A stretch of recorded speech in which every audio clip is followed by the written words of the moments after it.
Hello guys, how are you? I'm Hardeep Singh. Welcome back to your own YouTube channel. IELTS updates and recent exams. For more updates related to recent IELTS exam writing test topics, listening, reading, practice test, and speaking, you got guesswork. Please, guys, participate in everyday listening and reading practice test to achieve your desired band score in your actual IELTS exam. Please hit the like and subscribe button. Press the bell icon for the upcoming notifications. Don't forget like, subscribe and share my YouTube channel and my Facebook page, IELTS updates and recent exams. Part 1. You will hear a conversation between a customer and a booking officer at a theatre. First, you have some time to look at questions 1 to 4.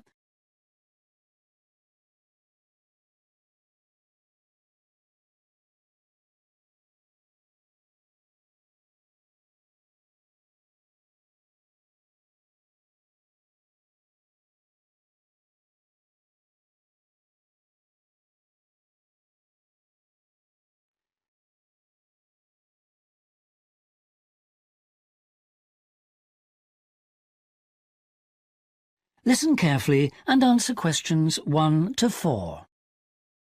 Hello, Theatre Royal Plymouth? Hello. I'd like to make a booking, please. Yes. What is it you want to see? The Imposter. Right. And which day did you want to come? Friday the 25th. Just a moment and I'll check availability on the computer. Oh, sorry, we're fully booked for that performance. Oh dear. What about the following day then? The 26th? Yes, that's okay. We've got 2 performances on that day, one at 3:30 and one at 7. Which would you prefer? Oh, the later one, please. How many people? Well, there are 4 of us. Are there any concessions? Any children? Oh, I'm not sure. My daughters are 15 and 12. Do they get concessions? Only the 12-year-old, I'm afraid. So that's 1 child and 3 adults. Any idea where you'd like to sit? Stalls or circle? Tickets for the stalls are a bit more expensive. £12 for adults and £8.50 for children. The circle costs £10.50 and £6.50. Do you get a good view from the circle? Oh, yes. And in fact, we've got some seats left at the front, if you'd like those. Right. We'll go for those then. Right, that's seats A21 to 24 then. They're very good seats. That sounds fine. So let's see, that comes to £38 altogether for the tickets. How do you want to collect them? Shall I put them in the post? They'd be sent today by first-class mail and there'd be an additional charge of £1 to cover postage and administration. Or do you want to get them from the box office yourself? Oh, yes. Could you send them, please? No problem. That'll be £39 altogether. Before you hear the rest of the conversation, you have some time to look at questions 5 to 10.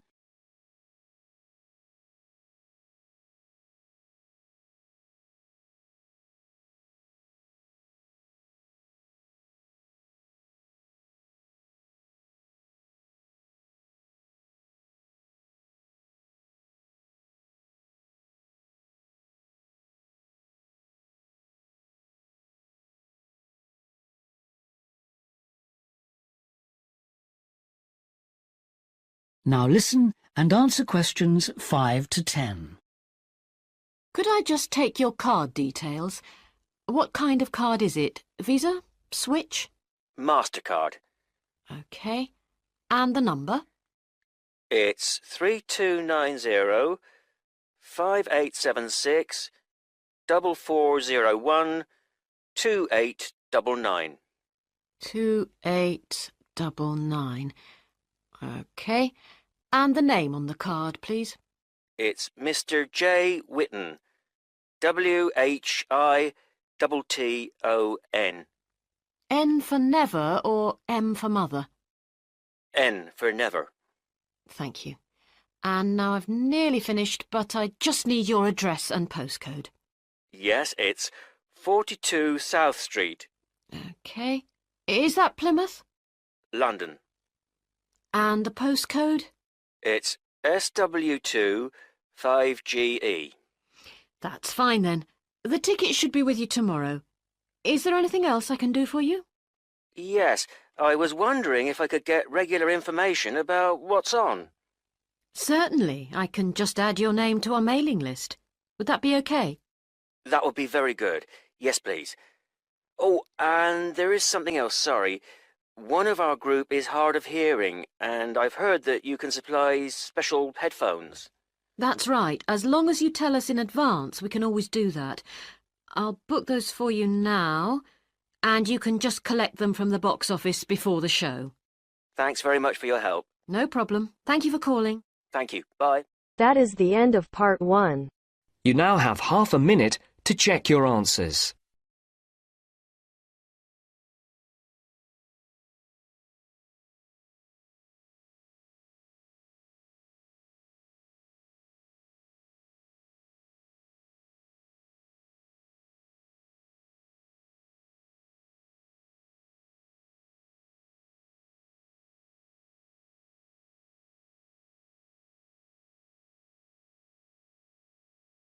Now turns to part 2.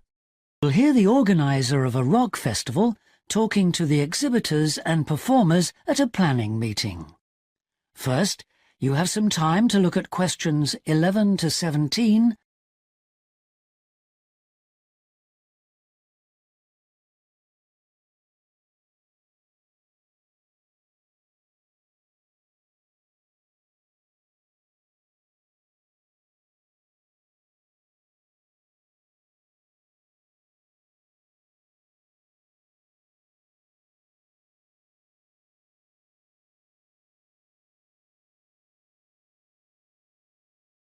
Now listen carefully and answer questions 11 to 17.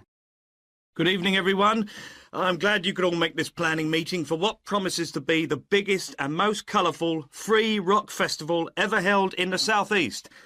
So whether you're a performer, a craft exhibitor or an artist, we all extend a big welcome to you. Could we turn first to the plan so I can familiarise you with the layout of the site, which, as you know, is an old football stadium. We're really lucky to have so much space this year. You can see the main gate at the bottom of the plan. Have you found it? That's where most visitors will enter. It's also the entrance for those taking part in the craft fair. We've set the stalls just inside the gate on the left in a circle. If you walk straight ahead from the gate along the path without turning right, you'll come to some steps up to the football stadium. On the left of the steps is the fringe stage. This is for alternative artists. They include folk singers, poets and other acts which are more suited to a smaller stage. And they should also enter by the main gate. On the opposite side of the steps is a restaurant, and adjoining that is the main festival information point. Here you can get extra programmes and up-to-the-minute information about events, and you can discuss any last-minute problems, although we hope everything will be running smoothly when the festival opens. Coming back to the plan, you go up the stairs to the stadium. The entrance for the rock bands is on the far side, and on your right is the main stage, which will have powerful illumination and amplification throughout the weekend. There will probably be TV vehicles adjacent, that's in this area only, for recording purposes. If you look at the outside of the plan, you can see a third gate for exhibitors, opening onto a side path. A little way down the path, before you get to the trees, is the building where the art exhibition's being housed. Then, finally, there's just one more building marked on your plan, quite near the main gate. It's divided into lock-up garages, so I hope you now feel quite familiar with the main festival area. Before you hear the rest of the talk, you have some time to look at questions 18 to 20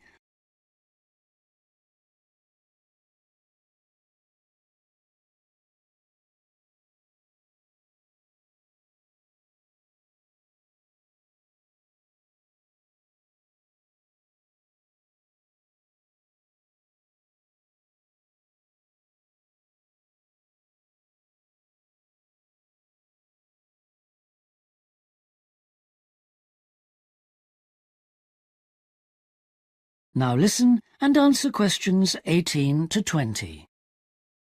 We also hope that you'll have received your welcome pack.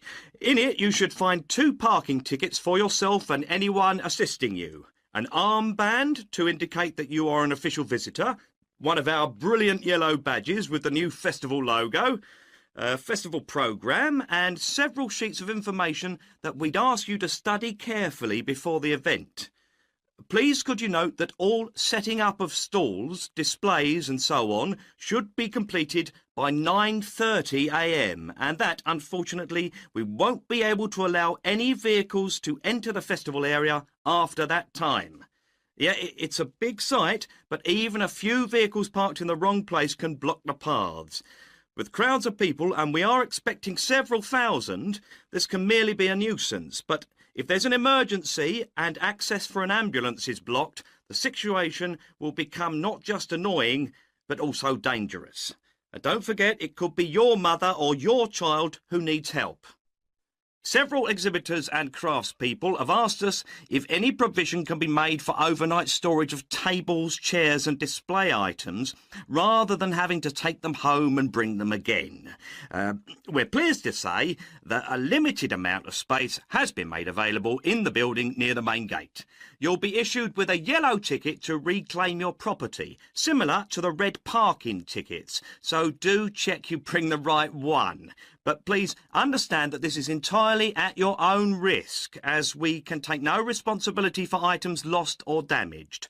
I think that's all I have to say at this point, but thank you all for your attention. That is the end of part 2. You now have half a minute to check your answers.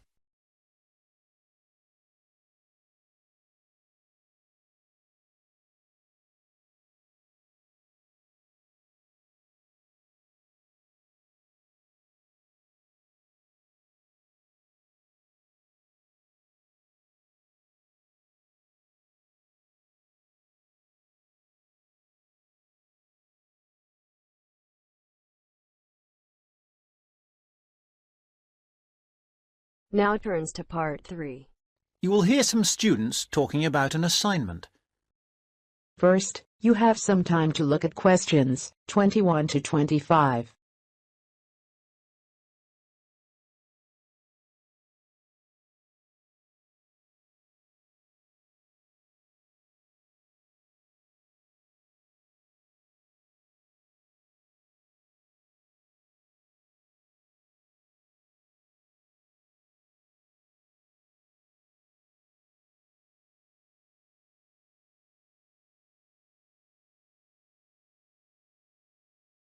Listen carefully and answer questions 21 to 25. Hello, Tom. Hello, Anne. What have you been doing? Oh, just sitting around, catching up with some reading. I've had a great time. You know we're doing this assignment on... what is it? Museums, their costs and benefits. That's right. Well, I've been to the Sandgate Museum. It was really good. These local museums are really interesting because they connect people with the history of one special place. We all know about kings and emperors and battles and wars, but local museums tell us about the everyday lives of ordinary people, and that's why they are so important. I'm not so sure about that. I think they are of interest, but they're so small that they can't give a true picture. They do their best. I don't really agree. They do give a true picture, but perhaps not a full picture.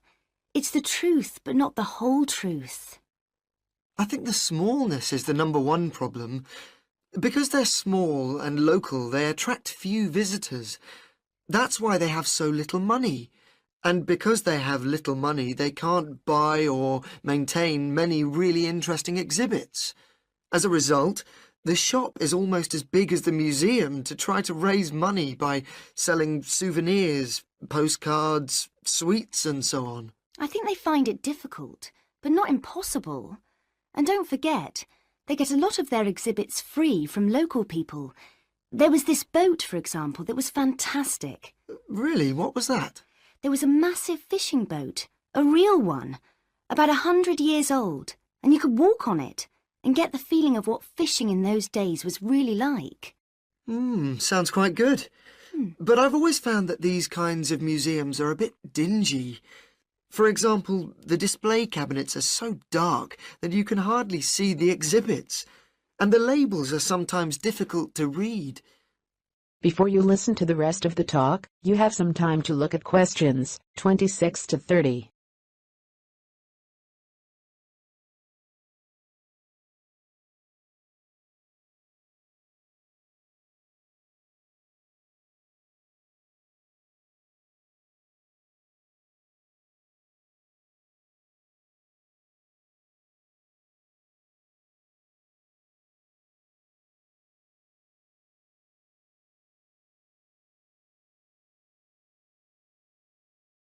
Now answer questions 26 to 30. So coming back to our assignment, what we've got to decide is whether these museums should be funded by the government or just by local people. I think it depends entirely on what kind of museum it is. How do you mean? Well, take local history museums. They are small, so they won't survive without financial support. But that should come from the local authority, since only people in that area or tourists will visit it. I agree, but what about big natural history museums? Surely they should get money from the central government. Why?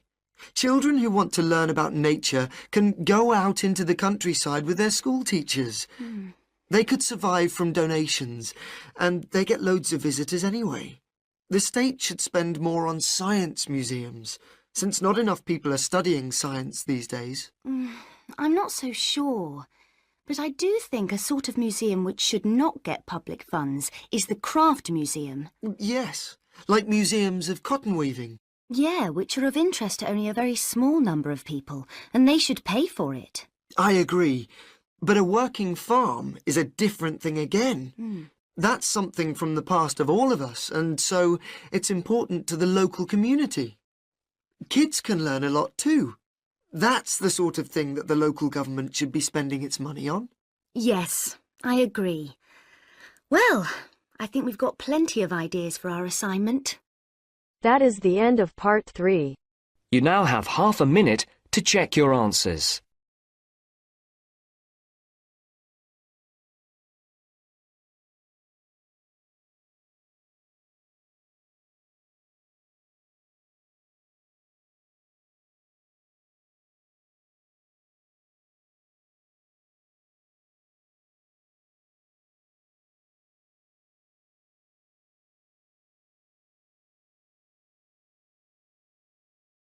Now turns to part 4.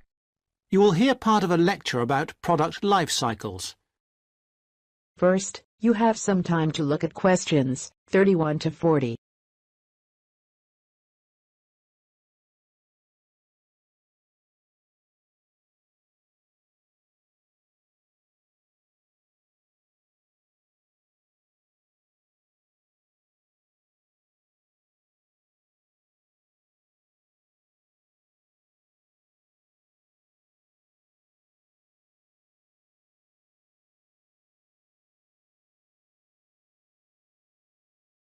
Listen carefully and answer questions 31 to 40.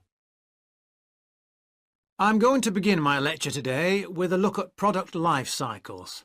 Now, as we go through the product life cycle, I will be trying to raise some issues which are important with regard to each phase of the cycle.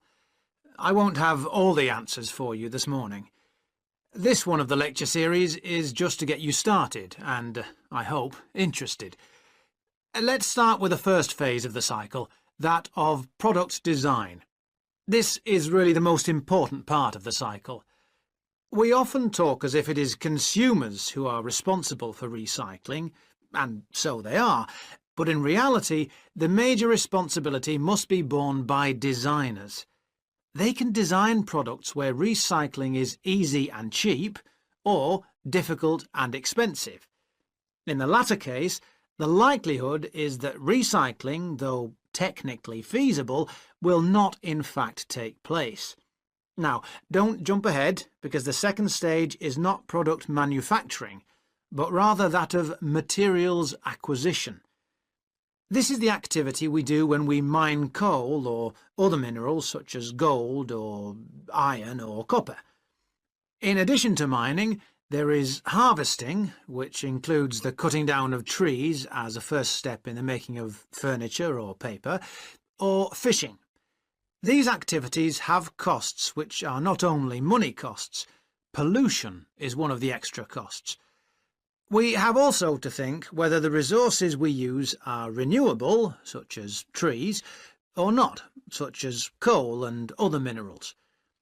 The third stage is not manufacturing either. It is materials processing. This is where we take the raw materials and use energy to change them into a form that can be used in manufacturing. For example, trees must be turned into paper or oil into plastic. The cotton plants that grow in the fields must be turned into cloth. All of these activities require the use of chemical processes, and, as with all chemical processes, waste is produced, often of a dangerous kind. And now we come to the manufacturing stage. This is usually the most expensive in terms of cost and energy and waste.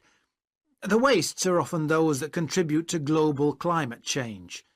For example, we make 41 billion glass containers, mostly bottles, each year, and we throw most of them away. A lot of manufacturing seems unnecessary if we could only organise things better.